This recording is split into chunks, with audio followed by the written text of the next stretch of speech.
Bonsoir à tous et à tous. Bienvenue sur cette troisième édition de l'émission À l'écoute de sa réalité, une émission d'1h30 proposée par Radio Univers Gaïa. Je suis Paul Pironnet avec mon compère Guillaume Andreu. Nous sommes très heureux d'être en compagnie ce soir d'un invité d'honneur, Monsieur Olivier Lockert, spécialiste de l'hypnose ericksonienne et humaniste. Alors avant de démarrer cette émission, concernant la technique, si vous rencontrez un problème de son, je vous invite à réactualiser la page de votre navigateur Internet. Sinon, sachez que vous retrouvez de toute façon cette émission enregistrée en podcast sur le site de la radio. Je vais maintenant laisser notre ami Guillaume nous dire en quelques mots ce qu'est le sommaire de cette émission ce soir, dont le thème est Hypnose des croyances populaires au réel succès thérapeutique. Pourquoi sa version humaniste est-elle si efficace? Guillaume, nous t'écoutons. Bien, merci Paul, merci à Olivier d'être ici. Je vous souhaite donc la bienvenue. Olivier donc est un homme de transformation et je le remercie d'avoir gentiment accepté notre invitation, ainsi qu'à toutes les oreilles ouvertes et curieuses qui sont à l'écoute de sa réalité ce soir. Alors, dans la première partie, de 21h à 21h20, Paul nous va interroger Olivier sur son parcours, son chemin de vie. Olivier va donc se présenter, nous parler de lui et de ce qui l'a amené à devenir une des références en France en matière d'hypnose. Ensuite, en deuxième partie, de 21h20 à 21h40, après une courte respiration musicale, et si nous ne sommes pas encore complètement hypnotisés, Paul, nous aborderons donc la question de l'histoire de l'hypnose, des croyances populaires au réel succès thérapeutique. Pourquoi l'hypnose est-elle à la fois controversée et si prisée pour son efficacité? Nous verrons également qu'il existe différents courants d'hypnose et au passage son lien étroit avec la PNL. Et nous aurons également la chance d'avoir le témoignage de Marie-Hélène Lagier, hypnothérapeute sur Lyon. Ensuite, en troisième partie, de 21h40 à 22h, après une courte respiration musicale, nous verrons en quoi consiste exactement l'hypnose humaniste, ses techniques, ses outils, ses bienfaits et ses limites. Olivier nous fera faire un petit exercice pour sensibiliser nos auditeurs à cette approche. Puis nous verrons enfin, après une dernière respiration musicale, quelles sont les applications possibles de cette technique, pour les particuliers, dans le monde de la santé et de la psychothérapie et dans le monde de l'entreprise. Avec le témoignage de Géraldine, qui a été accompagnée en hypnothérapie par Marie-Hélène Lagier. Dans la dernière partie, 22h20, 22h30, nous aurons peut-être l'occasion de répondre à quelques-unes de vos questions, chers auditeurs.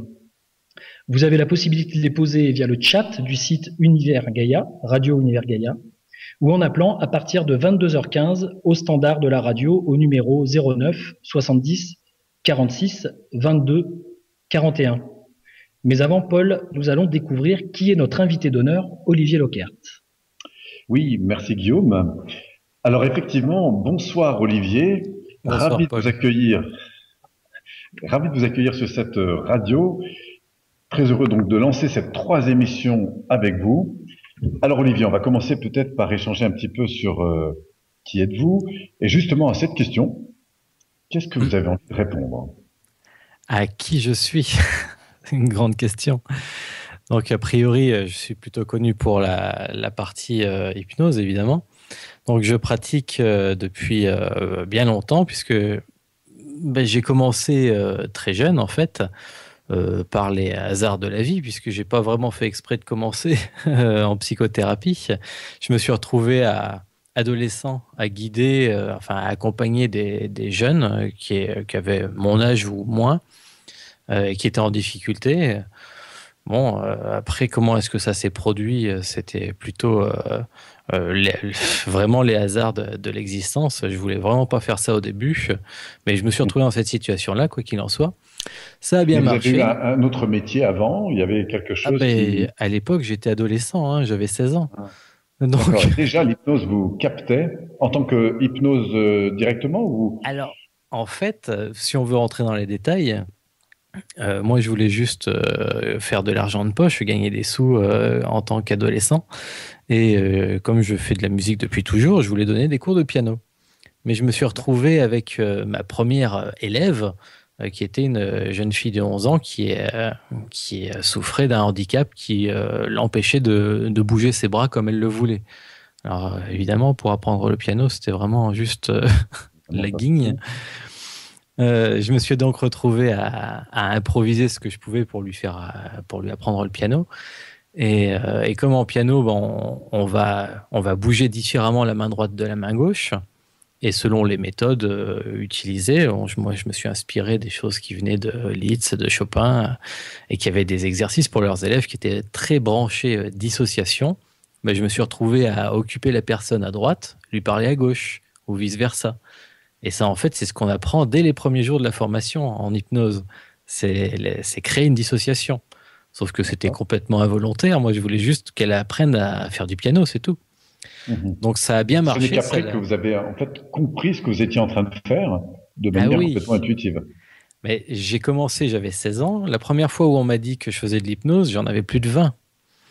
Et je recevais en consultation depuis très longtemps à ce moment-là. Oui, j'ai fait pendant longtemps quelque chose de non identifié qui s'est révélé être de l'hypnose. J'intervenais auprès des personnes non-voyantes, de l'Association des paralysés de France, de l'Association Valentin Huy, donc beaucoup dans l'aide aux personnes ayant des problèmes dans la vie, la DAS, les choses comme ça. Centre de rééducation pour les accidentés de la route. Et c'est dans un de ces centres-là. Déjà, vous étiez sollicité par tous ces organismes, en fait, pour justement votre pratique déjà de l'accompagnement. Et oui, ce qu'il y a, c'est que la première ayant un handicap, sitôt qu'elle a été mieux, donc en quelques mois, les parents en ont parlé partout. Donc, en quelques semaines, j'avais tout le restant de la région qui débarquait chez moi, tous les parents qui avaient des enfants handicapés. Et la rentrée suivante, la DAS s'y est mise et m'a envoyé des orphelins, en fait, qui avaient des soucis d'intégration. Alors là, je ne savais pas du tout quoi leur faire faire. Je me suis donc débrouillé, quoi, en fait. Et c'est parti comme ça. Et justement, dans votre parcours, porté par cette ambition de vouloir aider les autres, notamment avec ces techniques un petit peu révolutionnaires, faut reconnaître, est-ce qu'il y a eu des rencontres, des personnes qui vous ont marqué ou des expériences qui ont propulsé votre envie d'aller plus loin dans justement l'univers de l'hypnose? Il y a des patients, évidemment, qui m'ont appris beaucoup de choses. Parce que, ne serait-ce que par leur exemple, parce qu'eux, ils souffraient d'handicap vraiment très lourd, très important. Et puis, du coup, moi, pour les aider, et puis en m'inspirant de leur courage dans la vie, qui est parfois très naïf, hein, parce qu'ils ne peuvent pas faire autrement. Mais oui, ça m'a beaucoup appris, d'autant que j'étais très jeune quand même. Après la première rencontre thérapeutique que j'ai faite, c'est-à-dire que le premier thérapeute que j'ai vu en action, c'était Carol Erickson. C'était la fille aînée de Milton Erickson. C'est la première que j'ai vue pratiquer. Et là, quand vous l'avez vue pratiquer, qu'est-ce qui s'est passé pour vous? Je croisais les doigts, mais vous ne pourrez pas imaginer à quel point, parce que j'avais aucune idée si ce que je faisais, c'était bon ou pas. Il n'y avait pas de livre en français sur Erickson à l'époque. Ils étaient en anglais, ils étaient hors de prix, on les faisait venir. Ça coûtait beaucoup d'argent, donc on avait quelques livres en anglais. Bon, sauf à être anglophone, on ne comprend pas vraiment aussi bien qu'en français. Donc, je faisais ce que je pouvais, mais j'avais jamais eu d'exemple. On n'avait pas de prof, on apprenait comme ça, quoi. Hein. Résultat, et alors, justement, voilà. Par la suite, quelles sont les valeurs que ça vous a amené à développer? À quoi vous avez senti qu'il était important d'être vigilant? Qu'est-ce qui a animé au fond de vous cette envie de vous développer dans ce métier? Alors, de toute façon, j'étais parti pour et j'ai pas fait exprès. Donc, j'ai pas eu à choisir mon métier. C'était parti comme ça. Est-ce qu'on peut dire que c'est comme une mission qui s'est imposée à vous? Alors, je sais pas si c'est vraiment une mission, parce que ça serait un bien grand mot, mais c'est arrivé et ça s'est enchaîné. Par exemple, à 23 ou 24 ans, j'ai eu un prix régional pour récompenser ce que je faisais avec les personnes handicapées. C'était très gentil de leur part, j'ai rien demandé. Mais du coup, l'année d'après, c'était passé à un niveau national. Donc, c'était un prix national, on était 8. Et résultat, à l'époque, c'était Jacques Chirac, le président de la République. Donc en 94, il est passé président. Il a été visiter ces nouvelles provinces, comme font souvent les présidents. Et donc moi, j'avais 24 ans. Je me suis retrouvé appelé par l'Élysée pour aller dîner avec Jacques Chirac. Ça fait juste quand même un petit choc. Donc, en effet. Au départ, d'ailleurs, on croyait avec ma compagne Patricia, on pensait que c'était une blague téléphonique, quoi. Donc ils ont dépêché Monsieur le Préfet et ses motards qui m'apportaient lui-même l'invitation pour me convaincre parce que je pensais que c'était une blague et c'était vrai. Ça fait quand même un petit choc. Oui, c'est incroyable. Alors, évidemment, et ensuite, par la suite, alors est-ce qu'il y a eu d'autres événements comme ça qui ont été importants pour vous et qui ont fait votre univers professionnel aujourd'hui? N'étant pas médecin, je n'avais pas accès à certaines organisations. Bizarrement, suite à cet événement, j'ai été demandé de partout, donc c'était très sympathique comme intérêt nouveau. Et donc j'ai pu me professionnaliser un petit peu plus dans le monde de l'hypnose ericksonienne, qui n'était pas mon monde d'origine, puisque moi je suis plutôt humaniste de base. Je vous raconterai peut-être pourquoi ou comment tout à l'heure. Et puis la différence de technique entre les deux. Mais c'est vrai que ça a été à l'origine, en 95, du coup, l'année suivante, de l'Institut français d'hypnose ericksonienne, qui a le destin qu'on lui connaît, puisque maintenant, c'est une des plus grosses écoles, sans doute, d'Europe en hypnose. Oui, effectivement, vous avez énormément de monde, on en reparlera un petit peu plus loin, qui viennent évidemment chez vous pour se former aujourd'hui. Alors, sinon, pour boucler, si je puis dire, avec cette première partie vous concernant, s'il y avait des éléments comme ça qui vous auriez envie de mettre en avant et qui font un petit peu votre originalité en tant que personne, comme ça, qu'est-ce que vous auriez envie de nous partager de vous? C'est difficile à dire. Ça serait plus à d'autres que moi de raconter des choses comme ça. Je sais qu'une chose qui est forcément marquante et que j'ai déjà décrite dans mes livres, dans un de mes livres, où je raconte un petit peu ma vie comme ça, les miracles quotidiens, c'est des histoires de cas d'hypnose, mais c'est très autobiographique. Quelque chose qui a forcément décidé de ma vocation, entre guillemets, c'est que quand j'avais 11 ans, mon père a fait une NDE, un arrêt cardiaque qu'il a laissé pour mort. Donc il est parti sur un brancard, on nous a annoncé qu'il était décédé. Sauf qu'une heure après, pour préciser pour les auditeurs, une NDE, c'est l'abréviation américaine d'une expérience de mort imminente. Et voilà, ma mère est donc revenue à la maison nous annonçant qu'en fait, non, il n'était pas mort. Enfin, il était sur le coup, mais il est revenu, entre guillemets. Et alors, bon, c'était il y a quand même quelques années, hein, mine de rien. Ce qui fait qu'on connaissait pas ces histoires on savait pas ce que c'était une NDE, on savait pas les histoires de couloirs, de lumière, etc. Telles que décrivent ces gens-là. Et oui. Alors maintenant, c'est plus répandu, mais là, c'était vraiment de la science-fiction. Il n'osait pas en parler. Et pour information, juste en quelques secondes, Radio Univers Gaïa aborde ce thème-là avec Jean-Jacques Charbonnier, donc qui est un chirurgien et qui a beaucoup d'expérience en la matière. Mais ça, c'était juste une petite parenthèse. Ah oui, qui a écrit un livre d'ailleurs récemment sur le domaine, sur le sujet. Et donc, enfin, ça a donné une vision à nous qui étions enfants, mon frère et moi. Quand le papa raconte un truc comme ça, on y croit évidemment. Hein. Donc, ça a donné une vision de la vie ou de l'existence qui était plus large que le monde matériel, palpable, ce qu'on pouvait toucher. Alors, ajouter à ça les bouquins d'hypnose qui traînaient à la maison, et puis évidemment les expériences qu'on peut faire gamin. Voilà.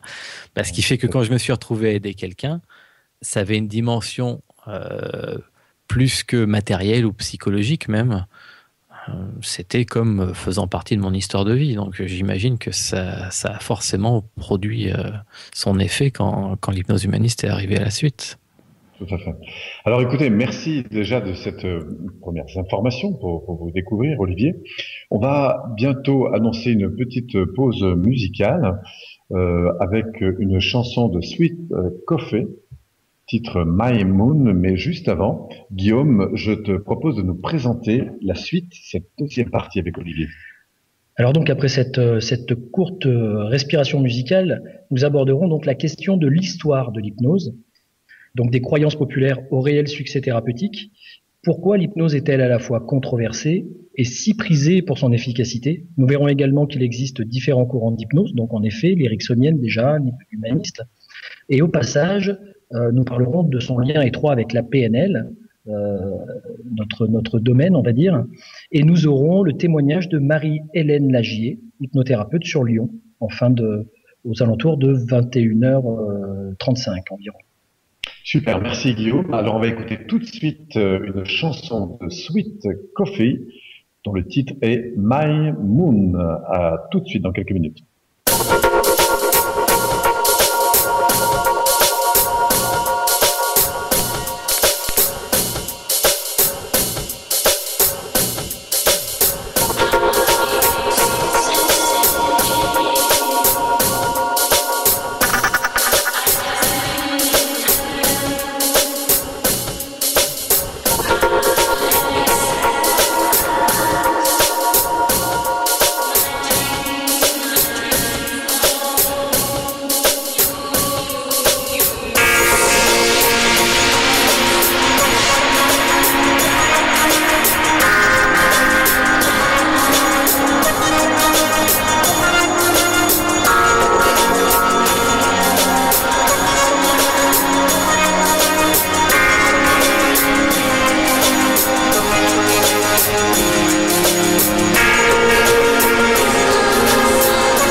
Avec nous ce soir.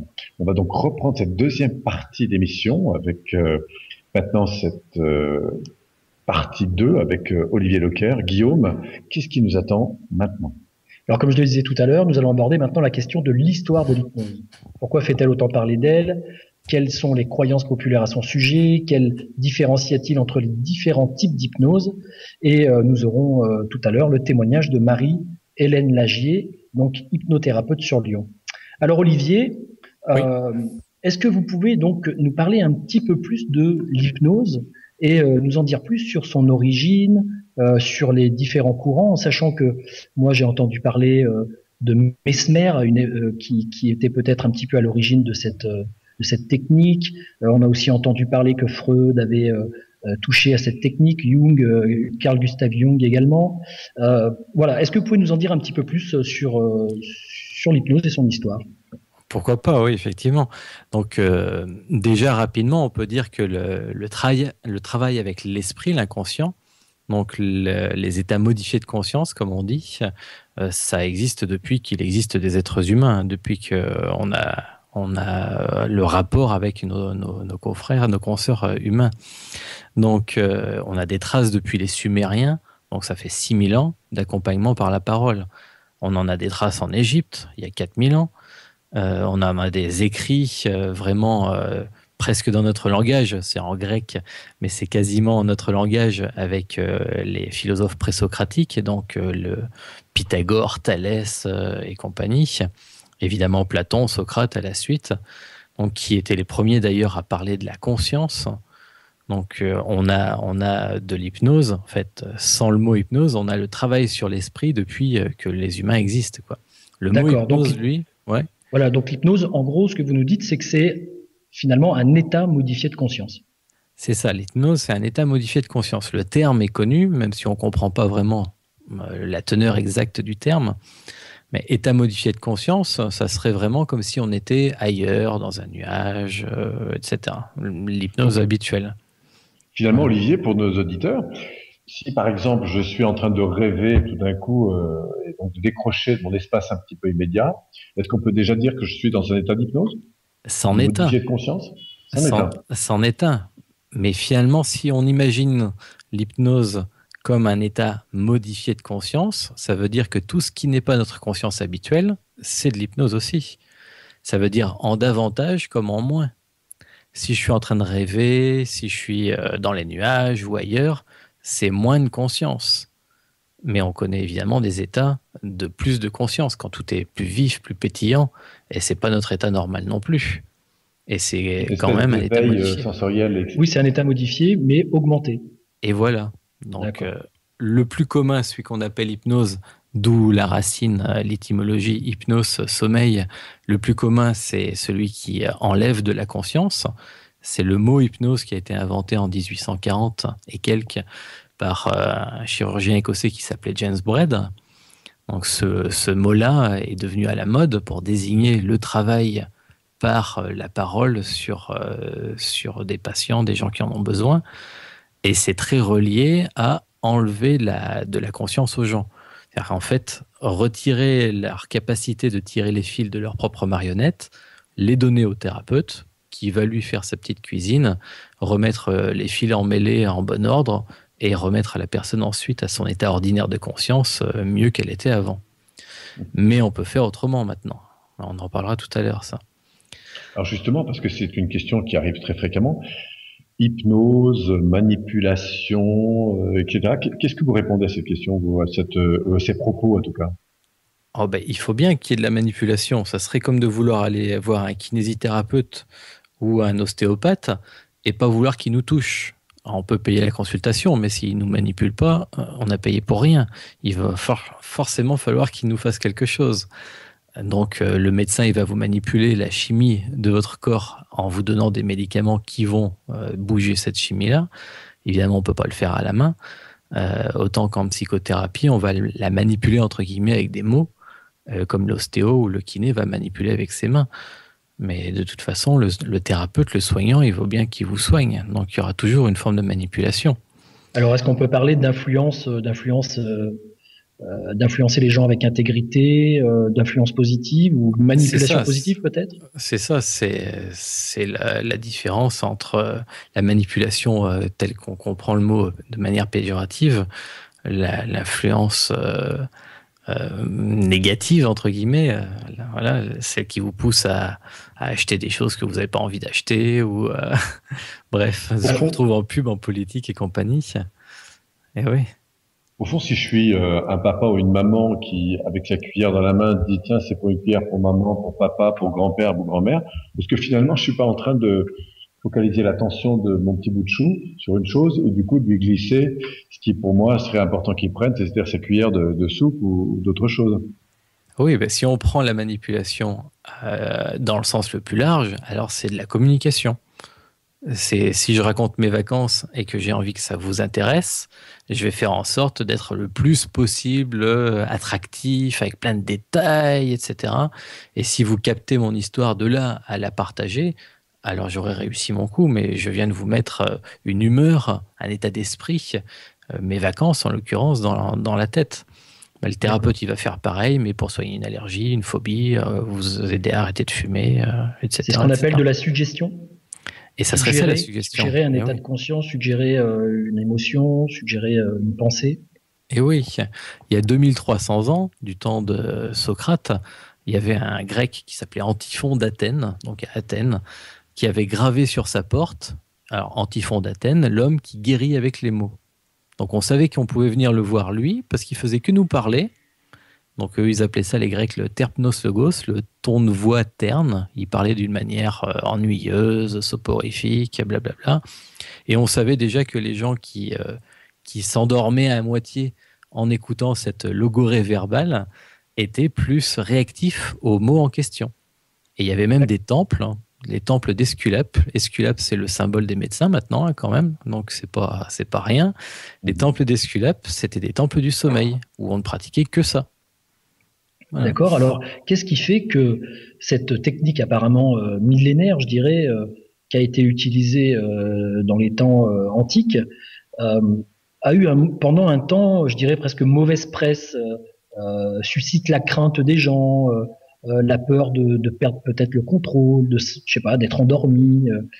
Qu'est-ce qui amène les gens à avoir ces croyances populaires par rapport à l'hypnose? Ah bah, c'est pas une croyance. Il va bien falloir quand même, si on veut que l'hypnothérapeute nous soigne, bah, on participe dans le sens où on accepte de se laisser faire. A priori, c'est pour réveiller des ressources en nous, pour aller mieux, changer sa vie, etc. C'est sûr que le bonhomme, s'il se laisse pas faire, on va pas pouvoir l'aider. On peut pas obliger quelqu'un à faire quelque chose contre son gré. On pourrait pas l'obliger à faire une bêtise, mais on peut pas non plus l'obliger à aller mieux. On peut pas forcer les gens en hypnose. D'accord, Donc, parce que pendant la séance d'hypnose, euh, la personne reste avec une partie d'elle quand même qui est en conscience. Elle sait ce qui se passe, quelque part, elle décide de suivre les suggestions ou de ne pas suivre les suggestions. Tout à fait, c'est exactement comme un rêve, et c'est ce qui nous a mis, c'est ce qui m'a mis la puce à l'oreille pour en arriver à l'hypnose humaniste. Même Milton Erickson, donc, qui était un hypnothérapeute américain très connu, qui a donc donné naissance à la PNL, on en parlera tout à l'heure. Même Milton Erickson avait repéré ça, et il disait la personne qui est en hypnose, en état modifié de conscience, elle n'est pas consciente comme d'habitude, elle est consciente d'être inconsciente. Donc en fait, il nous décrit le même phénomène que lorsqu'on rêve et qu'on sait qu'on rêve. Pourtant, si on dort, on ne devrait pas s'en rendre compte. Et si on était conscient de rêver, on ne devrait pas rêver vu qu'on ne serait pas en train de dormir. Donc il y a une impossibilité. Alors justement, comme on parle du rêve, c'est vrai que le rêve, c'est un monde d'images, un monde de métaphores. Est-ce que l'hypnose donc est une technique qui permet à un moment donné de peut-être faire baisser un petit peu la barrière du mental, cette conscience qui cherche à avoir le contrôle sur son environnement, pour pouvoir accéder à peut-être une autre partie de nous, plus dans l'imaginaire, plus dans la métaphore, plus dans la créativité? Alors, c'est un petit peu comme de faire varier notre bande passante, comme une radio qui élargirait sa longueur d'onde. Donc, la compréhension ancienne, c'était de chasser le conscient, de chasser l'esprit conscient, le mental, de lui faire débarrasser la place pour avoir accès à l'inconscient. Alors, bon, c'est très bien, sauf que la manière de faire nous oblige à nous faire confiance à l'hypnotiseur, l'hypnothérapeute, et on lui remet les clés de la maison. Bon, si c'est un bon professionnel, il n'y a pas de souci. C'est comme quand l'ostéopathe va nous soigner les cervicales. On sait qu'il pourrait nous tuer, on lui fait confiance. Hein. Donc, il va nous secouer la tête violemment, mais on croise les doigts pour qu'il connaisse son métier. Alors, ouais. Ça se comprend que les gens apprécient pas trop la manœuvre. Pas plus chez l'ostéopathe que chez l'hypnothérapeute. Alors, il faut pas mélanger, donc, en effet, hypnothérapeute, hypnotiseur, je dirais, de spectacle, même si peut-être que les modalités de fonctionnement sont les mêmes, ou en tout cas se ressemblent, mais en tout cas, le but n'est pas le même. Est-ce qu'on peut aborder un peu la question justement de de l'inconscience, de cette différence entre les différents types d'hypnose? Je sais qu'à une époque, Freud a été sensibilisé en travaillant avec Charcot, et donc Charcot lui-même travaillait avec une autre personne dont vous connaissez le nom, en France, et puis ensuite il a décidé un peu de s'éloigner de cette approche de l'hypnose, puis il a créé son propre courant, la psychanalyse. Est-ce que vous pouvez nous en dire un petit peu plus là-dessus? Alors c'est sûr que... différence en fait d'hypnose. Bah, juste pour le point à Freud, et puis après ça va nous amener aux différences sur l'hypnose. Freud, il s'est formé avec Pierre Janet, donc à la Salpêtrière, qui était le bras droit de Charcot, le fameux Charcot. Et donc, Pierre Janet, c'est le papa de la psychologie clinique, pour ceux qui ne le connaissent pas, en France. Hein. Donc c'est une sommité, c'est une référence, c'est lui qui a créé la psychologie. Donc il a formé Freud, il a formé Jung en hypnose. Les deux ont commencé leur carrière en pratiquant l'hypnose. Freud, il était passionné d'hypnose, il a traduit tous les livres de Charcot, de Bernheim en allemand. Mais si vous lisiez un de ses articles, un article qui date de 1891 par exemple, qui est l'année où la psychothérapie s'est créée, mais l'article en question, si on vous cache l'auteur, vous jureriez qu'il a été écrit cette année. Il est extrêmement actuel.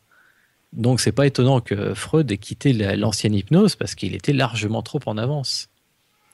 Et ça lui plairait de faire de la PNL, j'en suis sûr. Il décrit le fait d'établir le rapport, des choses qu'on apprend en PNL. Donc, c'est juste incroyable. Donc évidemment, ça n'existait pas du tout, pas sous cette forme-là en hypnose classique. Donc il a dû se lasser et puis il est passé à autre chose. Mais toute sa vie, il a envoyé des gens faire de l'hypnose. On a des recommandations de patients, de Freud lui-même, hein, manuscrites, des lettres manuscrites de Freud, qui envoie ses patients à ses collègues hypnothérapeutes. Donc, bon, il a pris une autre voie, mais il ne l'a pas rejeté complètement. Ça, c'est l'hypnose classique. L'hypnose classique, c'est très simple, c'est très direct. Mais du coup, c'est pas très subtil et ça marche pas avec tout le monde. Et c'est là qu'est apparu Erickson.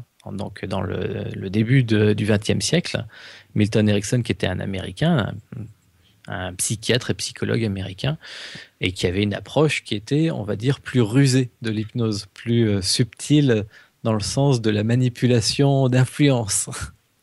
Alors, autant l'hypnose classique, c'est du direct. Donc, si on vous dit dormez et que vous n'avez pas envie, vous vous en allez. Mais en ericksonienne, en hypnose ericksonienne, le thérapeute va faire en sorte que quoi que vous pensiez, vous arriviez en état d'hypnose. C'est beaucoup plus manipulateur. C'est de la suggestion, mais plus indirecte. Oui, on appelle ça la suggestion indirecte. La suggestion indirecte, ça existe depuis James Braid, en 1840. C'est pas Erickson qui l'a inventé. Mais Erickson était très rusé. On dit de son approche qu'elle est heartfully vague. Et heartfully, c'est malicieusement rusé en anglais. Voilà, il est vague et il sait très bien où il va, mais pas vous. Il vous amène là où il veut. Il faut dire que le mental des gens est relativement rusé aussi pour leur faire parfois ce qu'ils n'ont pas envie de faire dans leur vie, hein, avoir les comportements qui leur posent problème. Donc c'est vrai qu'il faut être rusé pour arriver à chanter la ruse du mental et puis à aider les gens à se retrouver, à se réaligner et à développer le meilleur d'eux-mêmes en quelque sorte. Et oui, c'est ce qui a permis à l'hypnose de devenir une thérapie mondialement utilisée. Voilà. Alors, juste un tout petit mot très rapide sur l'hypnose humaniste, en sachant que donc du coup Milton Erickson a développé un courant qui s'appelle l'hypnose ericksonienne. De l'autre côté, il y a l'hypnose humaniste. Quelques mots avant que nous accueillions le témoignage de Marie-Hélène Lager, qui est en ligne et qui est en attente. Est-ce que vous pouvez nous dire quelques mots sur l'hypnose humaniste ? Alors, une fois qu'on a compris comment fonctionne l'hypnose classique et donc l'hypnose ericksonienne, la nouvelle façon de faire de l'hypnose, plus subtile, plus technique, mais en fait, l'hypnose humaniste, ça n'a rien à voir du tout, ni avec l'une, ni avec l'autre. Grosso modo, pour comprendre, quand vous êtes en état d'hypnose, c'est comme si on vous avait déconnecté, comme si vous étiez en train de dormir. Vous pouvez vous rendre compte que vous dormez, mais en gros, votre corps, il est parti d'un côté, votre esprit est ailleurs, comme on dit. Donc, c'est au thérapeute de tirer les ficelles et de faire ce qu'il faut. Il va vous demander de participer dans le sens où vous vous laissez faire les choses, ou que vous répondez à ses demandes, mais vous n'avez pas vraiment une participation active. Donc, à la fin, effectivement, il faut absolument que le thérapeute vous rebranche les fils, donc on appelle ça se réassocier. Il faut qu'il vous remette en état ordinaire de conscience. Donc, il y a une procédure de réveil, on appelle ça. Et donc, l'idée géniale, si je peux me permettre, c'est un jour de s'être dit, sur une plaisanterie d'ailleurs d'Alain Quérol, que Paul connaît bien, en fait, en hypnose, le plus dur, c'est pas de déshypnotiser les gens de la transe, de les sortir de transe, c'est de les déshypnotiser de la transe dans laquelle ils sont depuis 20 ans. Et là, je me suis dit, ça serait marrant de leur faire le réveil, mais tout de suite, à partir de leur état normal. Qu'est-ce que ça ferait si je les réveillais maintenant ? Alors, je leur fais l'hypnose qui réveille, mais tout de suite, sans qu'ils soient en transe. Ça serait comme vouloir éclairer le soleil. Je ne vais pas pouvoir réveiller quelqu'un qui est déjà réveillé, a priori. Donc, essayons. Donc, je fais ma procédure de réveil à une personne qui est déjà éveillée, et là, aux surprises, je vois apparaître tous les signes de transe. Comme si elle était repartie en transe, mais par le dessus plutôt que par le dessous. Les mêmes signes de transe, tous ceux qu'on connaît, les mêmes phénomènes hypnotiques, tout ce qu'on connaît aussi. On peut produire les mêmes choses qu'en état d'hypnose dissociante, on appelle ça, celle qui part dans l'inconscient, mais on est parti dans plus de conscience. Et ça, c'était une grande découverte, ça. Je sais pas si l'image est juste, mais plutôt que d'aller visiter ce qu'il y a dans le sous-sol, dans la cave, et ce qu'il y a dans les profondeurs de notre inconscient, on a plutôt tendance à aller voir ce qu'il y a au-dessus, peut-être même se connecter à quelque chose qui est un petit peu plus vaste que nous, voilà, à ce que peut-être que Jung appelait l'inconscient collectif. C'est ça. Alors, ça dépasse l'inconscient collectif, mais l'image est exacte. On utilise d'ailleurs en psychologie la métaphore de la maison pour désigner donc à la cave l'inconscient et au grenier l'espèce de préconscience, quelque chose qui serait au-delà de notre esprit conscient habituel. Alors pour peu qu'on ait mis un vasistas et qu'on grimpe sur le toit, ça y est, on découvre un ensemble de maisons inattendues, un grand monde autour. Et ouais, oui. Ce que quelque part ce que Jacques Fradin appelle le préfrontal, donc notre partie peut-être au niveau neurologique. C'est ça. Ok. Ouais, alors, ce qu'on va faire quand même, c'est qu'on va profiter de la présence de Marie-Hélène Laugier, qui est en ligne avec nous, qui est hypnothérapeute sur Lyon, que vous connaissez, et qui s'est, je crois, formée en grande partie avec vous, et qui est en ligne, et qui va pouvoir nous apporter son expérience, son témoignage en tant qu'hypnothérapeute sur Lyon. Marie-Hélène, vous entendez? Oui, bonsoir Paul, bonsoir Guillaume et bonsoir Olivier. Bonsoir Marie-Hélène. Alors Marie-Hélène, est-ce que vous pouvez, vous présenter en quelques mots? Me présenter, j'ai pas entendu. Est-ce que vous pouvez vous présenter en quelques mots? Oui, très bien. Je m'appelle Marie-Hélène Lagier, je suis hypnothérapeute sur Lyon. Et effectivement, j'ai fait diverses formations dans le domaine de la psychologie, de la thérapie, de l'accompagnement. Et la plus grosse partie de mon enseignement, je l'ai reçue d'Olivier Locker et de Patricia D'Angeli, donc au sein de l'Institut français d'hypnose ericksonienne. D'accord. Alors, donc a priori, la technique que vous utilisez, votre technique de prédilection, je dirais, donc c'est l'hypnose. Est-ce que vous utilisez les deux types d'hypnose, ericksonienne, humaniste, ou est-ce qu'il y en a une que vous préférez utiliser que l'autre? En fait, je pratique, effectivement, j'utilise l'hypnose la plupart du temps lors des consultations. Et c'est surtout en fonction de la personne, en fonction de ce qu'elle demande, de ses besoins et de ses objectifs, avec effectivement une sensibilité et une préférence pour l'hypnose humaniste que Olivier vient de décrire. Mais cela dépend surtout du patient. D'accord. Et est-ce qu'il y a, je sais pas, une différence de résultat? Est-ce que les gens paraissent mieux accrochés aussi sur l'hypnose humaniste? Est-ce que vous notez une différence en fait au niveau des gens que vous accompagnez? En fait, l'hypnose ericksonienne va être plus utilisée en thérapie, et Olivier en parlera certainement plus tout à l'heure. Mais l'idée, c'est de réparer un peu ce qui est cassé à l'intérieur de la personne. La personne, elle va rester plus passive, elle va se laisser faire et va répondre aux suggestions hypnotiques du thérapeute qui est destiné à soigner son inconscient. D'accord. C'est des techniques qui sont faciles et qui sont mécaniques. Ça ne demande pas de comprendre le problème ou la psychologie de la personne.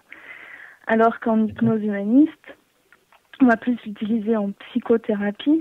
Donc, on va également soigner la personne. On va l'aider à comprendre son histoire de vie, ses blessures, les causes de son mal-être, l'incidence que ça a sur sa vie actuelle et sur sa vie future lorsqu'elle sera soignée de sa problématique. Donc le thérapeute va plus guider la personne sans suggestion. On va la réveiller, comme disait Olivier tout à l'heure, elle va prendre conscience de son inconscient, de ce qu'elle souhaite changer en elle, ce qui est important pour elle. Et toute la différence, ça va être le sens qu'on va donner à son histoire, à la personne. Le sens, dans ce cas-là, devient thérapeutique. Et donc l'hypnose humaniste permet d'unir le pourquoi, les causes, avec le comment se sortir, comment trouver une solution. Donc effectivement, les personnes, souvent, ça leur permettre de guérir, de grandir et d'évoluer. Donc c'est plus une sensibilité pour cette pratique. Ok, très bien. Donc on pourrait dire que ça permet la jonction entre la psychothérapie et des techniques qui sont plus proches du coaching, c'est-à-dire qui permettent d'accompagner les gens à partir d'un état présent et d'aller vers la recherche de solutions. Voilà, on peut dire ça comme ça. D'accord. Eh bien, merci beaucoup Marie-Hélène. Alors on va, parce qu'il faut avancer, annoncer une deuxième pause musicale. Mais avant, Guillaume, je te propose de parler de la suite. Alors déjà, merci Marie-Hélène pour votre témoignage. Donc ensuite, nous verrons en quoi consiste exactement l'hypnose humaniste. Donc ses techniques, ses outils, ses bienfaits et ses limites.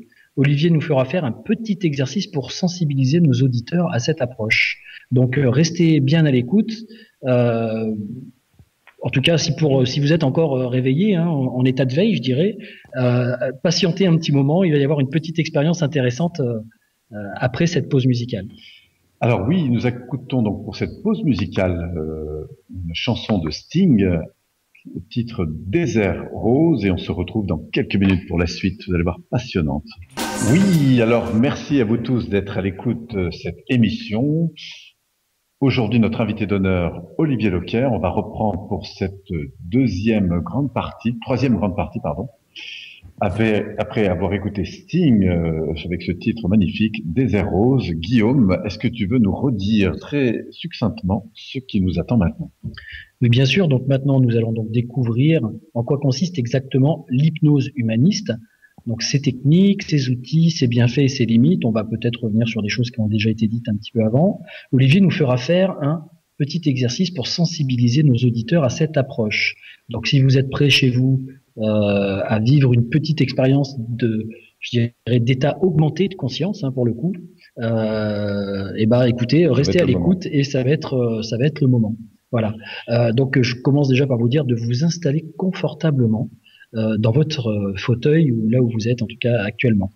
Alors Olivier, est-ce que vous pouvez nous en dire donc un petit peu plus sur les spécificités donc de l'hypnose humaniste? On a vu un petit peu quelques caractéristiques avant. Est-ce qu'on peut aller un petit peu plus loin sur ce sujet?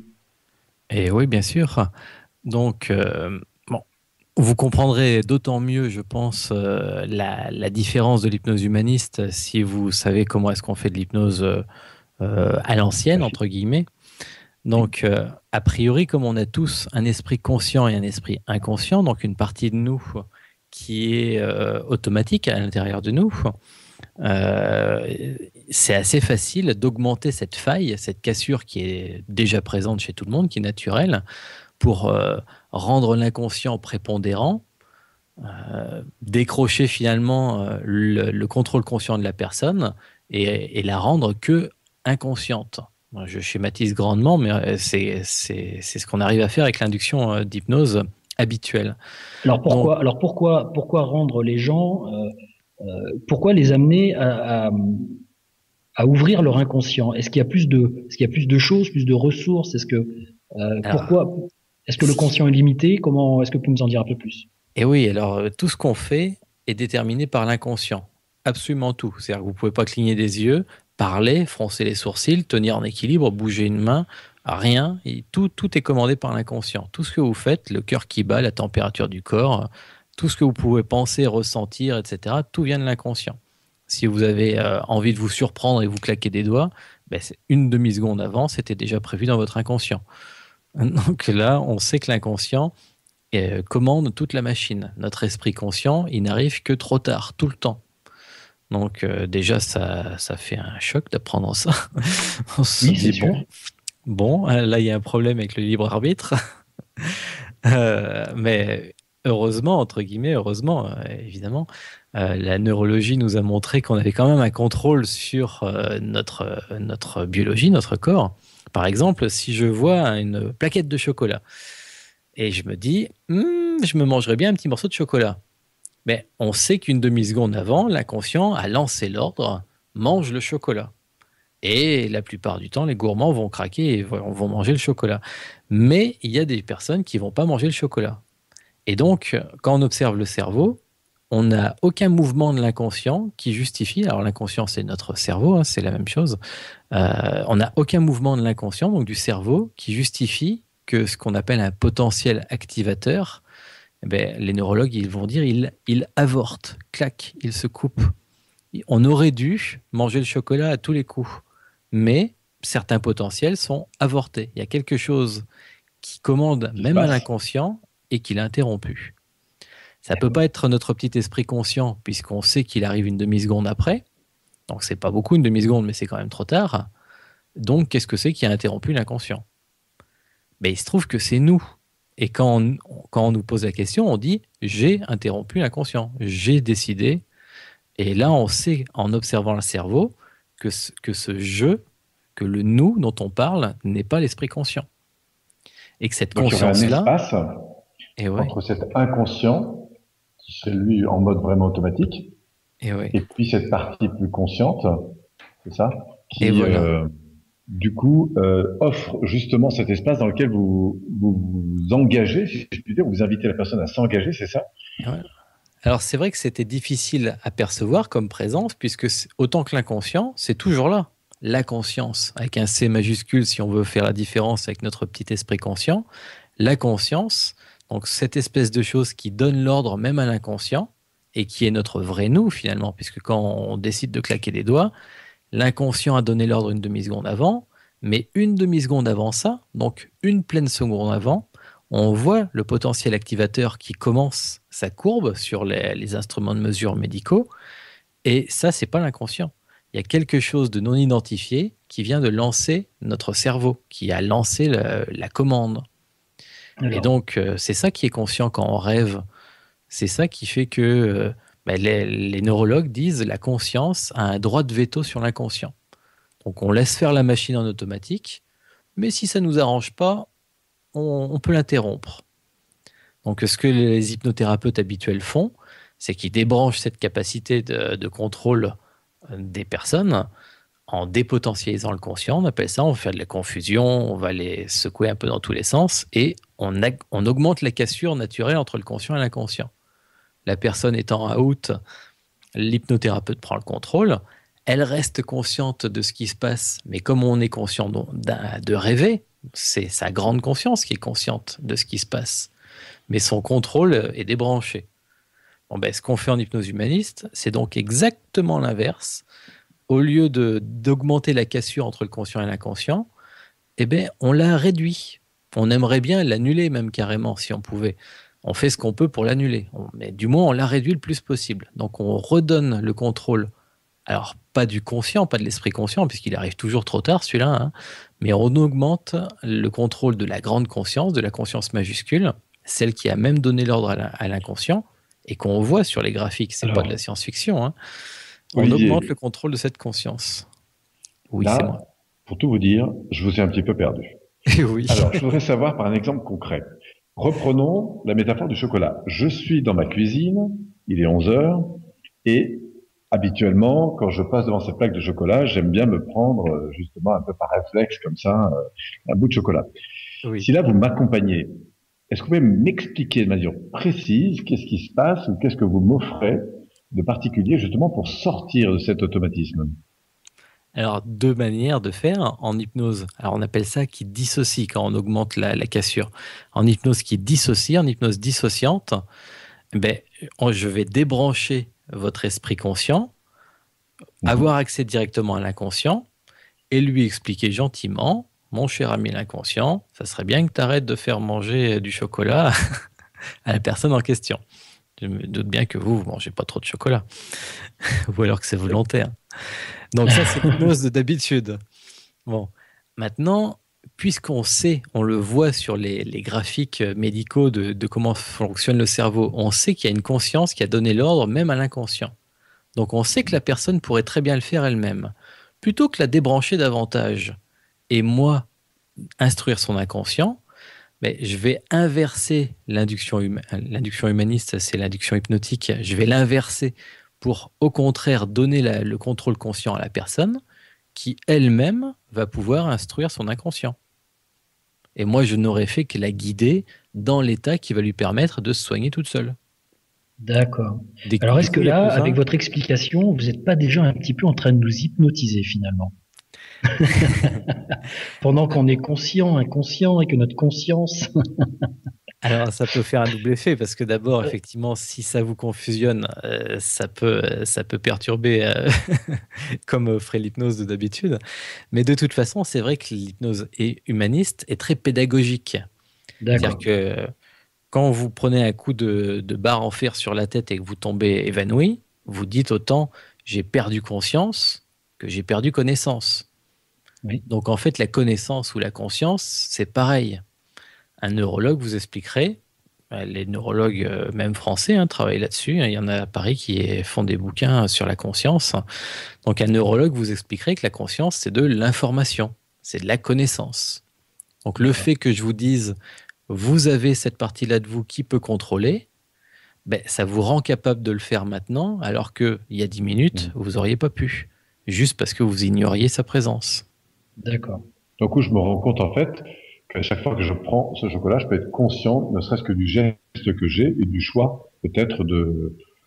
Et en fait, on va s'adresser directement au grand patron, en fait. C'est un petit peu ça l'idée, nous. C'est ça. Si je dois résumer, c'est-à-dire qu'il y a la conscience qui donne, de toute façon, qui dicte un petit peu tout et qui donne à l'inconscient, ce qu'on pourrait dire, c'est un mode automatique, c'est-à-dire qui dit, voilà, à chaque fois qu'on va passer devant le placard, tu vas t'arrêter pour manger du chocolat. Ça, c'est l'inconscient. Et donc la personne, voilà, ça c'est l'inconscient qui va s'occuper de ça. Et donc la personne, quand elle passe devant le placard, elle regarde le placard, pouf, elle a une envie comme ça, parce qu'une demi-seconde avant, son inconscient a envoyé l'information, hop, elle y va et elle applique son mode automatique. Là, l'idée, ce serait d'aller voir directement, comme je disais tout à l'heure, le grand patron au-dessus, qui peut-être a donné le programme à l'inconscient, et de lui dire, est-ce que finalement, c'est vraiment utile de donner de rendre ce mode, cette chose-là automatique? Est-ce qu'on peut pas carrément s'en débarrasser et trouver autre chose à faire? Est-ce que ça pourrait être un petit peu ça? J'essaye de simplifier, mais est-ce que ça pourrait être un petit peu ça? Alors, pour l'instant, d'un point de vue scientifique, on a observé que la conscience en train de stopper l'inconscient. C'est pour ça que les neurologues disent la conscience a un droit de veto. Maintenant, on sait que la conscience, alors là, il faut aller voir du côté de la physique, on sait que l'information, la conscience, qui est à la base de tout ce qui existe, puisque les physiciens nous expliquent ça depuis une centaine d'années, que tout est fait d'informations. Donc cette information-là, cette conscience-là, elle est fondatrice, elle génère tout. Elle fait autant la table, la chaise, la planète, les petits oiseaux, vous et moi. Donc cette information-là, elle est partout. Les anciens Grecs, les philosophes présocratiques, donc du temps de Pythagore et tout ça, pourquoi est-ce qu'ils s'intéressaient aux maths? Parce que c'était des philosophes, mais parce qu'ils avaient déjà compris que la conscience, c'était des chiffres. Ils disaient l'esprit humain, ce sont des chiffres qui se meuvent par eux-mêmes. Ils sont vivants. Est-ce qu'on pourrait faire un petit parallèle avec un film que peut-être beaucoup connaissent, Matrix? Cette histoire un petit peu de matrice comme ça qui est, alors c'est une parabole, enfin c'est une métaphore informatique dans le film Matrix, mais est-ce que ce que vous nous dites, ça se rapproche un petit peu de ça? Ça pourrait se rapprocher de ça. Il faudrait juste rajouter, parce que dans le film, la matrice semble mécanique, c'est un programme informatique, alors que d'après nos anciens Grecs, donc ça fait quand même il y a 2600, Pythagore, c'est 2670 ans, un truc comme ça. Donc d'après les anciens Grecs, ce sont des idées qui se meuvent par elles-mêmes, des chiffres même, des nombres, ils appelaient ça des nombres. Donc c'est vivant. Ça n'est pas une matrice informatique, genre une machine. Bien sûr. C'est vraiment vivant. Ça serait plus comme un océan. Dans Matrix, ils utilisent une métaphore quelque part informatique pour faire passer un message de quelque chose qui est peut-être. Ok. Alors, est-ce qu'on peut parler? Est-ce que vous pouvez nous faire un petit, je dirais qu'on soit directement dans la pratique. Est-ce que vous pouvez nous faire un petit exercice comme ça à nos auditeurs? Alors, moi j'ai une demande, Guillaume, si tu me permets. J'imagine qu'il y a beaucoup d'auditeurs qui nous écoutent, qui ont parfois comme ça on parlait tout à l'heure de la plaque de chocolat, mais ça pourrait être n'importe quoi d'autre, mais comme ça des petites habitudes comme ça. Est-ce que vous pouvez nous faire quelque chose qui permettrait à chacun de nos auditeurs de profiter d'un petit accompagnement comme ça d'une minute ou deux pour goûter un peu plus à votre talent? Alors ça peut être, ça ne peut être en hypnose humaniste que limité dans le sens où justement en hypnose humaniste c'est la personne qui bosse. Donc moi si je vous parle, je ne vais pas vous avoir devant moi qui me racontez tout ce qui se passe dans votre esprit. Alors autant en hypnose habituelle, on a un langage qui est extrêmement vague et donc ça passe très bien à la radio, etc. En hypnose humaniste, on n'est pas censé pouvoir faire ça parce que justement, c'est pas moi qui fais le travail, c'est vous. Est-ce qu'il n'y a pas une induction quand même qui permet... Tout à fait, mais je peux vous expliquer grosso modo comment ça fonctionne. Alors, imaginez que votre inconscient ait cette compulsion-là. Alors, la chose qui vous fait souci dans votre vie, Si vous rentrez en état d'hypnose comme d'habitude, ça serait comme de plonger en vous-même pour aller chercher cette chose-là.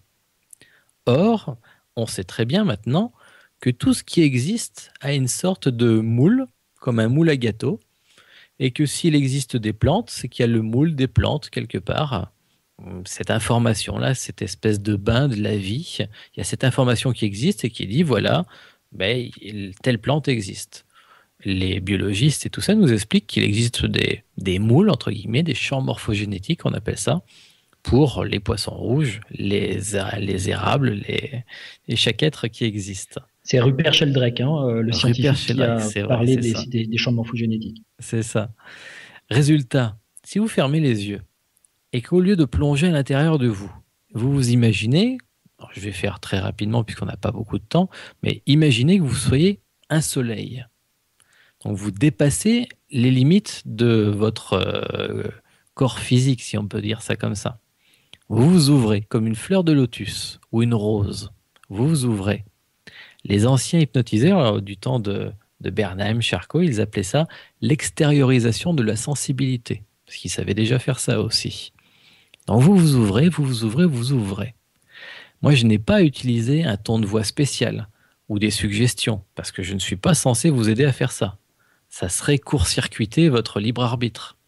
Je le ferai en hypnose, on va dire à l'ancienne, mais en hypnose humaniste, c'est à vous de faire ce travail d'ouverture de conscience. On ne peut pas forcer la conscience à aller plus vite que ce qu'elle peut. Donc je vous laisse vous ouvrir, vous vous ouvrez, vous vous ouvrez. C'est juste une sensation. Si vous imaginez que vous vous ouvrez, ça va le faire moins bien que si vous vous ouvrez vraiment. Il faut avoir la sensation physique de faire quelque chose, comme si vous étiez en train de toucher quelque chose du bout des doigts, sauf que c'est avec votre esprit. Vous vous ouvrez, vous vous ouvrez, vous vous ouvrez. Vous vous ouvrez tellement que la lumière, c'est une façon de parler qui est à l'intérieur de vous, va se libérer et va partir tout autour de vous. C'est grandement déjà ce qui se passe, je pense.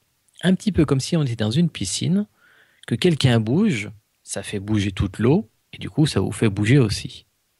Quand vous bougez, ça fait bouger toute l'eau, et les autres autour bougent. Mais il se trouve qu'il existe autour de vous, dans l'eau de la piscine, les choses qui provoquent vos sentiments, vos émotions. Il n'y aurait pas de chocolat sans le champ morphogénétique, sans le moule du chocolat. Donc il n'y aurait pas la tentation de manger le chocolat s'il n'y avait pas ce champ-là qui existe aussi. Alors ça va être très symbolique, mais vous laissez venir à votre esprit la chose qui vous vient à l'esprit quand vous pensez à ce qui vous ennuie. Dans notre exemple, c'était le chocolat, mais les auditeurs peuvent prendre ce qu'ils veulent. Vous laissez venir ce symbole-là. Si vous étiez plongé en vous, si on vous avait mis en état d'hypnose qui rentre à l'intérieur de vous, vous auriez retrouvé le même symbole. Admettons que vous ayez comme une sorte de triangle noir pointu qui vous fait mal dans le ventre. Quand vous vous ouvrez, vous allez retrouver un autre triangle pointu, etc. Mais c'est le moule, c'est le truc qui provoque le triangle dans vous. On pourrait le soigner par l'intérieur, mais ça prendrait du temps, parce qu'on essaierait d'arrondir un triangle contre son moule qui est au-dessus. Là où vous êtes en ouverture, vous êtes allé chercher le triangle qui est au-dessus, comme si c'était la chose qui provoque tout ça en vous. Et puis tout simplement, vous allez agir en toute conscience, ça n'est pas à moi de le faire, il n'y a pas de suggestion, c'est vraiment vous qui faites ce que vous voulez. Et en thérapie, c'est là que la personne me parle et m'explique ce qu'elle fait. Et je peux éventuellement partager avec elle de mon expérience de thérapeute pour l'aider, mais ça sera quand même elle qui va faire le travail. Vous faites ce que vous voulez avec le symbole. Vous allez peut-être le rendre plus doux, plus chaleureux. Peut-être que ça sera quelque chose de vraiment trop agressif dont vous souhaiterez vous débarrasser. Peut-être le transformer plus tôt pour le reprendre en vous. Peut-être que ça sera mieux juste de le changer de côté, de la droite ou de la gauche. Vous allez faire ce que vous voulez. Et c'est là la limite de l'accompagnement à distance, c'est que je ne peux pas savoir ce que vous faites. Donc je vous laisse faire ce que vous voulez. La différence aussi avec l'hypnose qui dissocie, c'est que si on avait fait une induction qui vous plonge à l'intérieur, il ne faudrait pas que je vous laisse dans cet état-là. Bien sûr. À la limite, c'est le soir, vous allez vous coucher, et puis demain matin, vous vous réveillez. Quand vous rajoutez de la conscience, une induction en hypnose humaniste, ça prend une vingtaine de minutes. C'est plus long que en hypnose normale. Donc quand on rajoute de la conscience et qu'on fait ce travail, personne n'a envie de régresser dans sa petite conscience d'avant. Donc il n'y a pas de retour, il n'y a pas de sortie de transe en hypnose humaniste. Parce qu'en fait, on y est très bien dans cet état-là. Donc quand vous avez fini votre travail, prenez une bonne respiration, vous bougez, vous rouvrez les yeux, et puis voilà, c'est tout.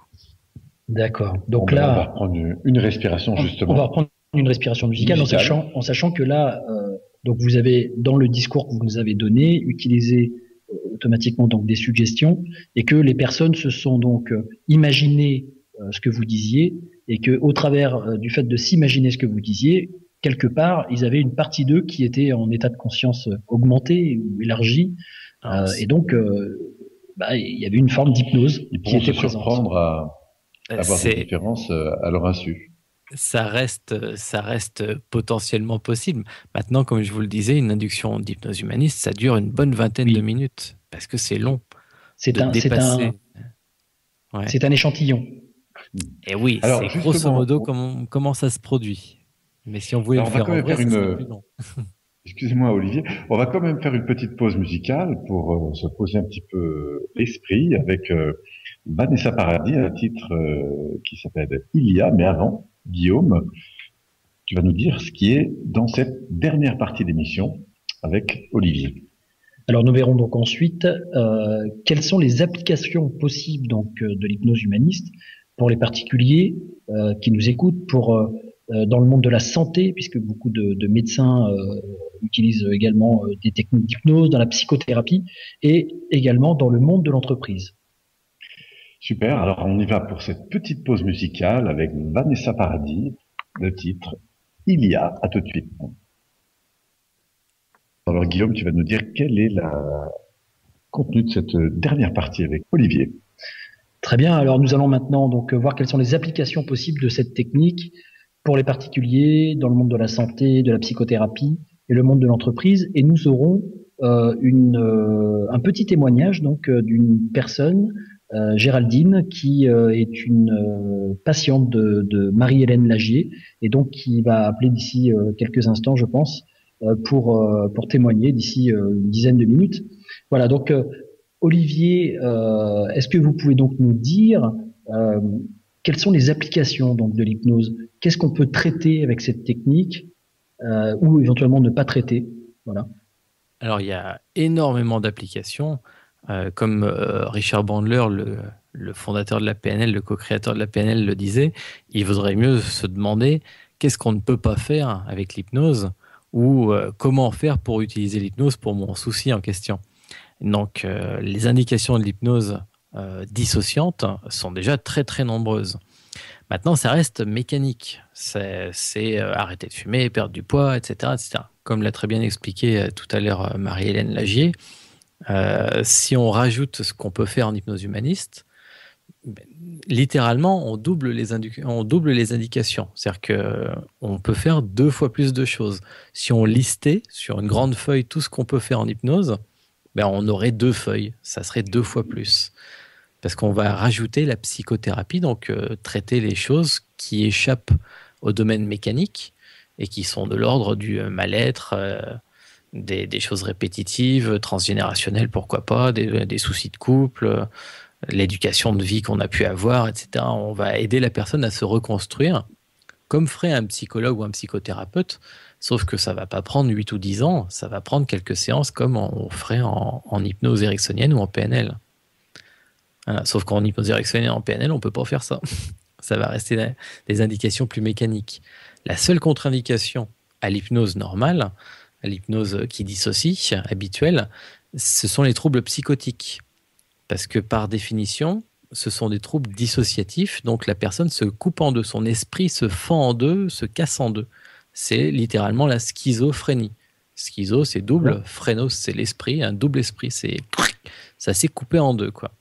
Et précisément, l'hypnose fonctionne par dissociation. On va couper en deux l'esprit de la personne. Donc faire une induction qui coupe en deux à quelqu'un qui est sensible au fait de se couper en deux, c'est juste totalement contre-indiqué. Il faut absolument pas faire ça. Enfin, on peut le faire une fois si on, si on veut voir ce que ça fait, mais on va finir à l'hôpital avec la personne parce qu'elle va décompenser, ça s'appelle. Elle va nous faire une crise émotionnelle. C'est dangereux. Il faut vraiment pas faire ça du tout. Donc le praticien, l'hypnothérapeute, doit avoir une bonne formation en psychopathologie pour repérer ce genre de soucis quand la personne va bien, pour ne pas lui faire d'hypnose, pour ne pas provoquer ce genre de choses. D'accord. En hypnose humaniste, ça craint rien vu que justement, il n'y a pas de dissociation. Au contraire, vu qu'on réunifie. Donc on peut se laisser piéger en tant que thérapeute débutant à recevoir 5 ou 6 fois une personne potentiellement psychotique sans s'en rendre compte, justement parce qu'elle ne décompense jamais. Alors ça protège, mais ça l'aide pas plus. Ces personnes-là, elles n'ont pas besoin de faire de l'hypnose. Elles ont besoin de faire du jardinage, du sport, de se remettre dans les choses matérielles et concrètes, voilà, physiques. Il ne faut pas s'envoyer en l'air en hypnose quand on souffre de soucis comme ça. D'accord. Alors, pour revenir aux choses qu'il est possible de traiter, donc on a vu que on pouvait traiter des choses type, par exemple, arrêter de fumer, perdre du poids, peut-être aussi des choses qui sont liées à des problématiques de deuil, voilà. À des blessures, également des blessures peut-être d'enfance ou des blessures qui sont peut-être liées à des problèmes d'abandon, des problèmes de rejet. Oui. Quel type de problématiques vous pouvez éventuellement comme ça nous donner qui permettent aux gens de savoir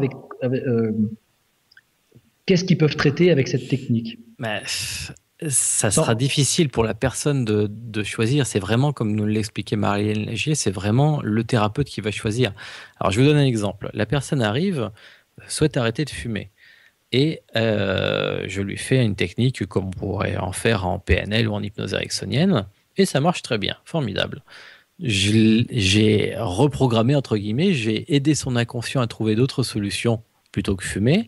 Et cette personne-là, dans sa vie, change, stoppe ses habitudes liées au tabac, fait autre chose de son existence et youpla boum, tout le monde est content, elle a arrêté de fumer. Mais si ça ne marche pas, si ça se trouve, c'est parce que quelque chose en elle de plus profond est blessé et la pousse à fumer, non pas parce que l'inconscient a un mauvais programme, mais parce qu'il est très bien fait pour vivre mal ou malheureux. Et là, le thérapeute, il est coincé. Il ne peut pas réparer quelque chose qui n'est pas cassé. Une sorte de programme de sabotage. Et oui, la personne s'est très bien construite, il n'y a rien de cassé, il n'y a rien n'est pris en défaut, on n'a rien à réparer, tout est parfait pour vivre malheureux. C'est juste ça. Il faudrait de la psychothérapie, il faudrait soigner comment l'inconscient est fait. On ne va pas soigner l'inconscient qui aurait une épine dans lui, et puis on enlève l'épine. Non, non, il n'a pas d'épine, il va très bien, il est juste mal construit. Et là, on est coincé, on n'a aucune technique en hypnose pour soigner ça. On touche au conditionnement, on touche à notre système de croyance, à notre système de valeurs, on touche à la personnalité, à ce qui a fait. Voilà, on touche à ce qui a fait que la personne a construit tel ou tel type de personnalité. La personne souffre d'être elle, en fait. D'accord. Et alors là, il y en a un paquet phénoménal de soucis qui viennent de ça. Et oui. Maintenant, en psychothérapie, on a les 3/4 des cas viennent de soucis comme ça. Alors on peut aider, hein. On va faire de l'hypnose comme on en faisait autrefois pour aider l'inconscient à changer, mais la personne n'ayant pas bougé elle-même, ça va tenir comme ça peut. Donc c'est un vrai travail de psychothérapie et on peut on peut traiter aussi des problématiques du type anxiété, angoisse, stress, des choses de ce type-là, le trac. La personne qui vient me voir, elle veut arrêter de fumer, pareil que la première. Mais celle-ci, je repère dans sa manière d'être, alors ça prend information, dans ses expressions symboliques, des symboles, ce qu'on appelle le féminin blessé. Elle a quelque chose qui est en lien avec son éducateur, son éducatrice même, féminin, ce qui a fabriqué son côté yin, si on voulait le dire comme ça. Voilà, son anima, son âme féminine est blessée. Donc plutôt que de lui faire une technique pour les compulsions, je vais aller soigner cette partie de son inconscient. Je me rends compte qu'en fait le bonhomme est très relié à sa maman, que la maman était effectivement fumeuse et qu'il a incrusté ça dans ses gènes. Il est fumeur, point. Je ne pourrais pas le faire autrement. Comme je vais l'aider à soigner son inconscient, à le faire évoluer ou à faire changer son inconscient, la personne devient un peu plus elle-même. Donc, ce qu'elle aurait été, Winnicott, il appelait ça le vrai self. C'est notre vrai nous, notre soi idéal. C'est l'identité, c'est la véritable identité de la personne. Et voilà. Je dirais versus le côté personnalité qui est plus peut-être un masque social. C'est ça, c'est la différence entre le soi et la persona pour les Jungiens. Et donc la personne va enlever un peu du masque qu'on lui a imposé et devenir un peu mieux elle-même. Et il se trouve que ce elle-même fume pas. Et le voilà qu'il a arrêté de fumer alors que je lui ai fait une technique qui n'a rien à voir avec l'arrêt du tabac. Donc primo, il a arrêté de fumer, mais deuxièmement, il va encore mieux dans sa vie. Et c'est comme ça qu'on fabrique le changement en hypnose humaniste. On va traiter la personne fondamentalement. Alors on peut aussi faire de la thérapie normale, hein. C'est possible, qui peut le plus, peut le moins. Mais on peut aussi traiter carrément les bases de la personne. D'accord, alors ça c'est très intéressant puisqu'on va aller, plutôt que de faire de l'élagage, d'aller débroussailler un peu les branches qui partent un peu de travers ou des choses comme ça, on va carrément pouvoir aller déraciner certains comportements qui sont liés à tout un passé, à tout un système de croyances qui s'est mis en place, tout un conditionnement. Alors ça c'est une façon. Et oui, c'est ça. Parce que c'est en phase avec ses véritables choix, en reprenant conscience évidemment de ce qui lui semble important dans sa vie et puis ensuite de construire autour de ça. Et oui, la meilleure métaphore, si on voulait reprendre l'histoire de l'arbuste, c'est que la personne est un arbuste à épines, elle se blesse elle-même, elle vient voir un jardinier pour lui dire « soignez-moi, faites que je pousse mieux », mais le jardinier, il constate que la plante est en parfaite santé, sauf que c'est un arbuste à épines. Il n'y peut rien que ce soit un arbuste à épines. En hypnose humaniste, on va faire en sorte de modifier la génétique de la petite graine pour que l'arbuste soit carrément d'une espèce différente. Ça ne sera plus un arbuste à épines. En sachant que la personne reste... Voilà, la personne reste elle-même. Hein. Elle perd pas son identité, elle ne devient pas une autre personne. Tout à fait, elle est au contraire. Elle change ce qu'elle montre au monde et sa personnalité. Et voilà. D'accord. Alors, juste avant de prendre l'intérêt, parce qu'on a donc notre témoin Géraldine qui attend patiemment en ligne. Est-ce que cette technique d'hypnose humaniste peut être appliquée dans l'entreprise? Est-ce qu'elle peut avoir des utilisations dans l'entreprise? Et oui, autant en hypnose dissociante, on est obligé de faire de l'hypnose conversationnelle. Et là, maintenant, il y a de plus en plus de gens qui ont fait déjà de l'hypnose thérapeutique. Et donc, parfois, on se fait griller, entre guillemets, parce que les gens nous disent « Ah, c'est marrant votre façon de parler. Ça me rappelle mon hypnothérapeute quand il m'a aidé à arrêter de fumer. » Oups. Et là, on est découvert. D'accord. Donc, bon, hein, les raisins du succès. Autant en hypnose humaniste, c'est vraiment passe-partout, puisque on n'a aucunement l'intention de manipuler la personne contre son gré. On augmente son état de conscience.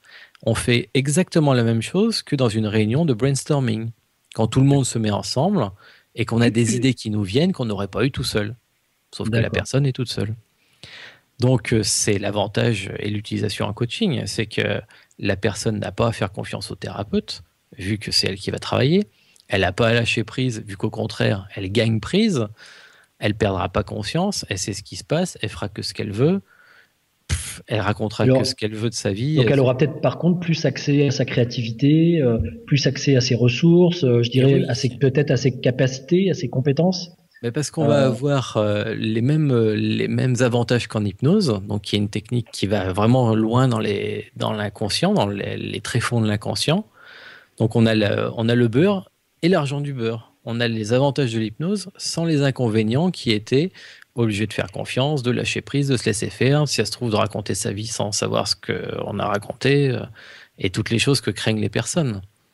Okay. Là, ça restera discret, le travail est symbolique, même si elle nous sortait quelque chose d'extrêmement personnel, il y a quelqu'un qui comprendrait.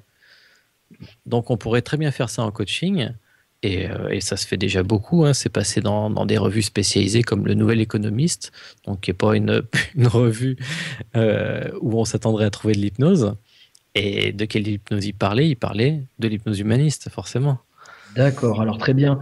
Là, c'est tellement passionnant qu'on est un petit peu en train de dépasser le timing. Hein. Bon, c'est pas très grave en soi. On va donc, je vais laisser Paul accueillir notre témoignage. Donc bonsoir Géraldine, vous êtes en ligne avec nous depuis déjà un petit moment. Merci encore pour votre patience.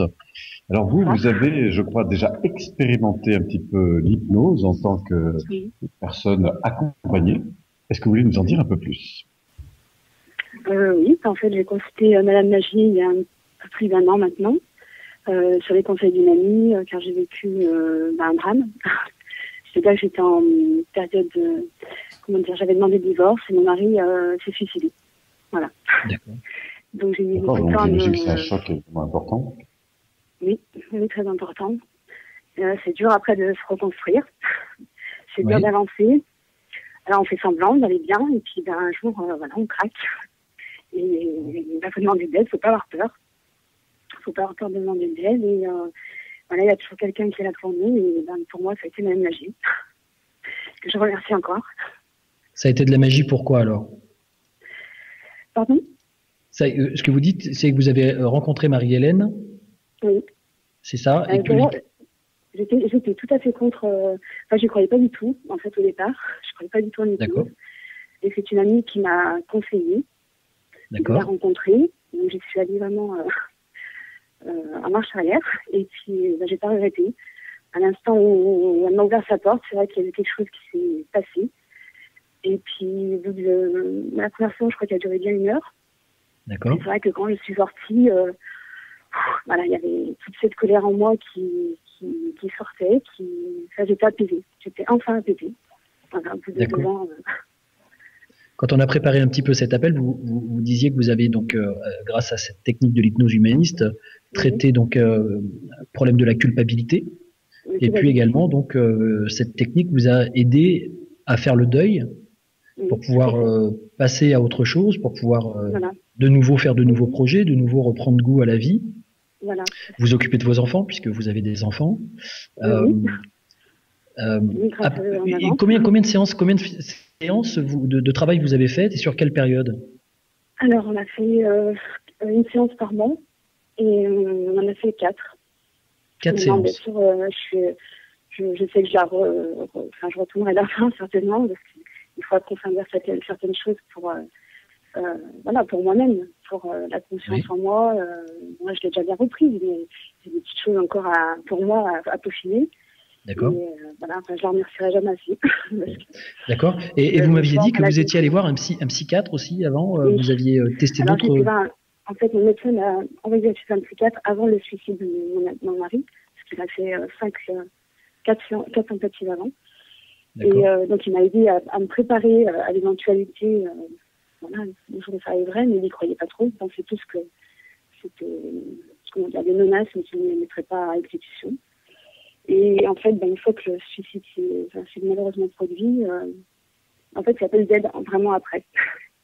C'est-à-dire que c'était fait. Et il m'a dit sur le chemin pour avancer. Donc vous êtes tourné vers Marie-Hélène et grâce à ces 4 séances, ces 4 mois de travail, vous avez quand même réussi à reprendre une vie à peu près normale, sachant que vous avez encore des petites choses que vous souhaiteriez travailler, que vous souhaiteriez développer en vous.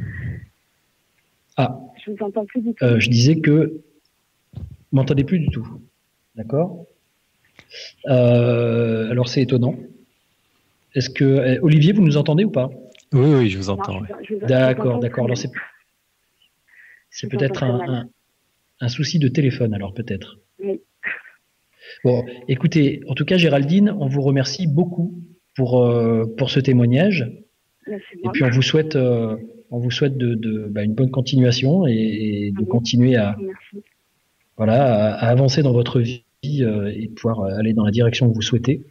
Donc nous allons.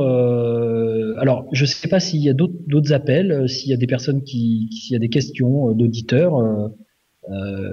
Je pense que si c'était le cas, Maxime nous aurait fait un signe pour ça. En tout cas, Géraldine, donc je vous remercie et puis nous allons donc passer à la dernière partie de l'émission. D'accord. Bonne soirée et puis.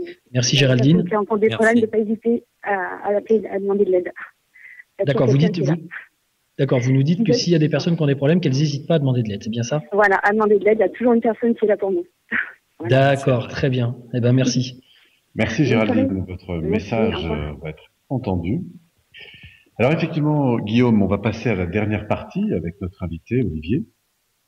Et pour aborder cette dernière partie, tu veux nous dire un petit peu quels sont les points sur lesquels on va conclure?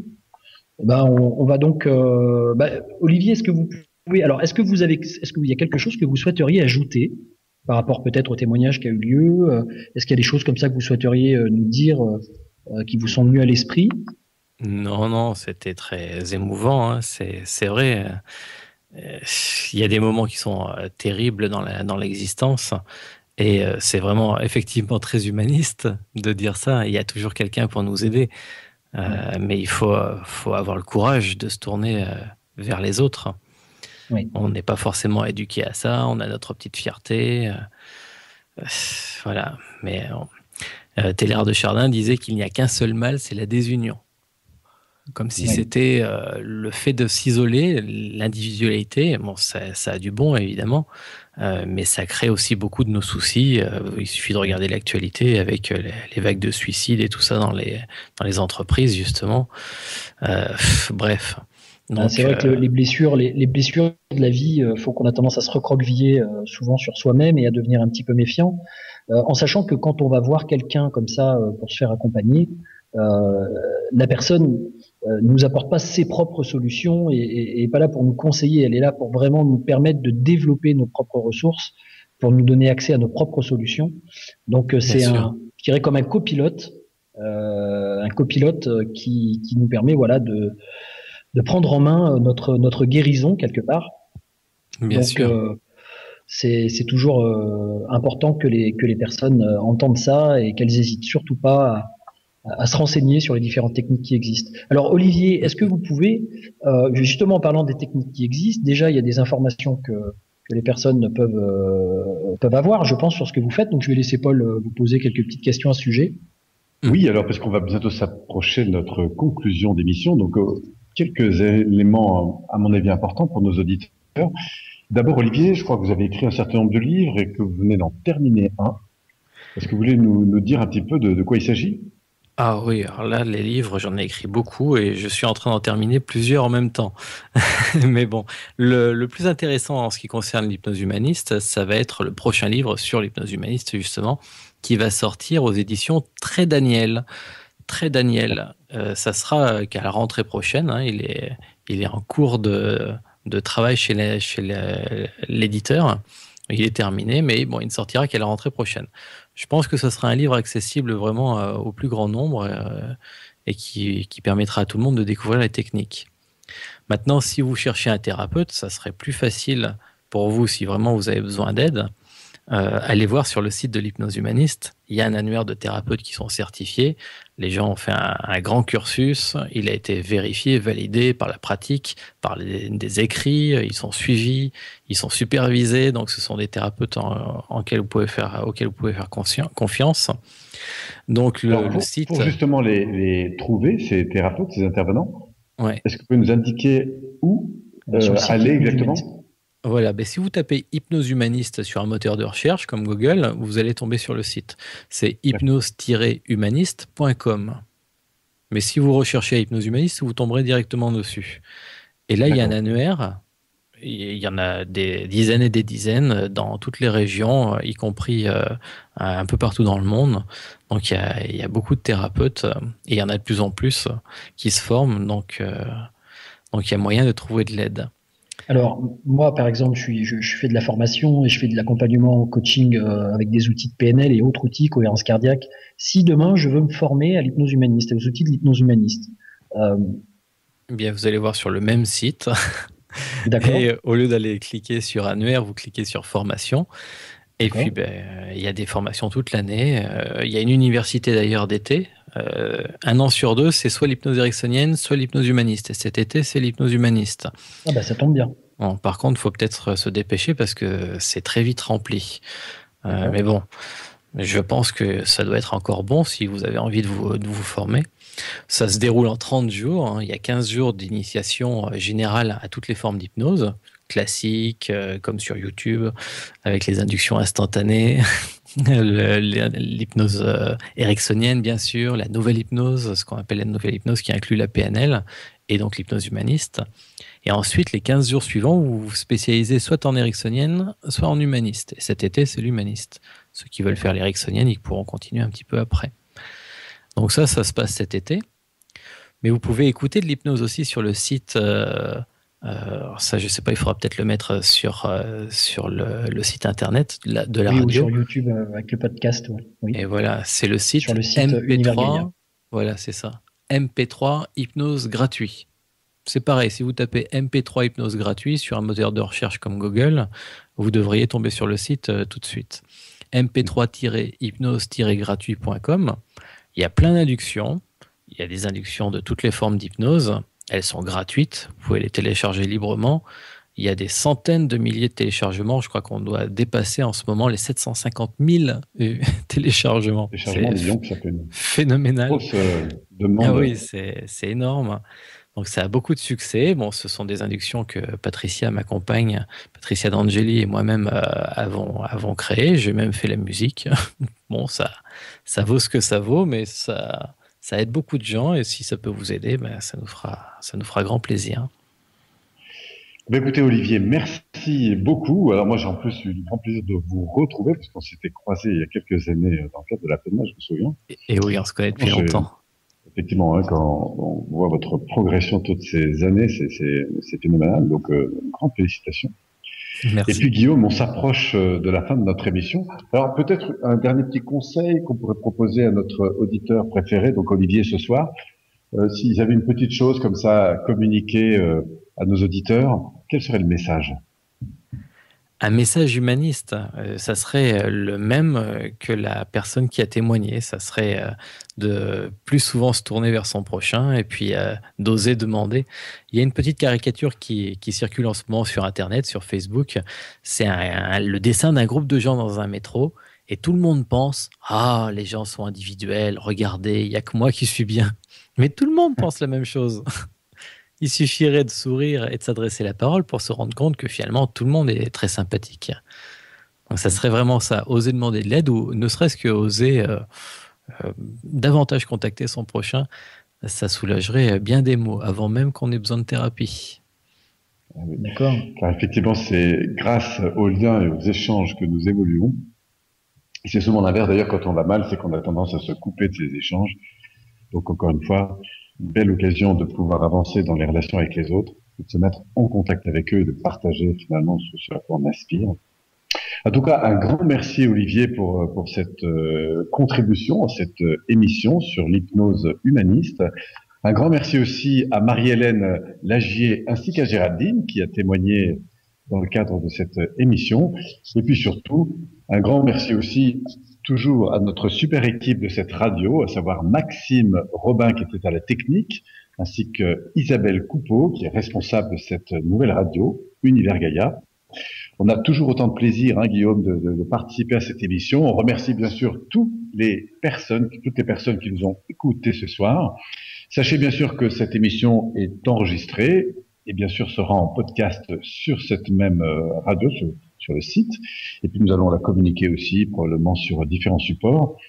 Voilà, je rappelle bien sûr que Guillaume, la prochaine fois, nous refaisons une émission avec un nouvel invité dont on vous réserve bien sûr la surprise, puisque chaque troisième lundi du mois, de 21h à 22h30, eh bien nous organisons une nouvelle émission avec un nouvel invité pour ouvrir comme ça le champ à plein d'approches, de conceptions, de développement, en tout cas toujours centré sur le développement personnel.